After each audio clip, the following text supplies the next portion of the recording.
As I flip through a book entitled Constant Misconceptions, I find myself stuck in chapter 1 called False Perceptions. See, I'm writing coach on my own train of thoughts because the opinions and thoughts of others have bought first class. And as I stare through the glass, I see we pass endless valleys of dreams I can't meet and mountains of ambitious goals I may never reach because all of society has a travel sized copy of a guidebook that makes one expert on reading people, an expert on reading the signs. But if we just took the time, I'm sure we would all find that the so called signs are just scars from a life lived hard and raw. And if you could just see what I saw, you may be reading the signs of a well rounded individual that has gone through the trials and the tribulations of the mental as well as the spiritual.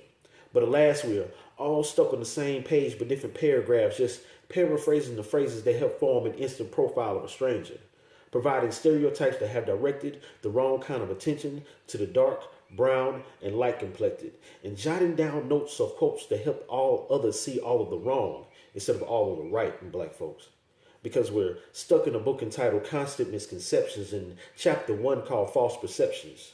And the rules of preconceptions show no exceptions because if a brother's sporting a fitted and his pants barely fit him, well then he must be a thug. And because I choose to rock the locks, well then I'm either on or must sell drugs. But see, I won't let stuff like that get me off my task. With one pen, I could have written down your future, but you would have only read your present and continue repeating the mistakes of your past. Why? Because you're stuck in a book entitled Constant Misconceptions in chapter 1 called False Perceptions. Author Willie Lynch, editor Jim Crow, and published and sold by Babylon are set upon the false image of him, the I and the true words of the Most High. And guess what?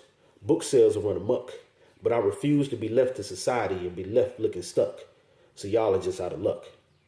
My name is Warren GemInI Prince, and my genius is spoken word and poetry. My genius is common. Peace.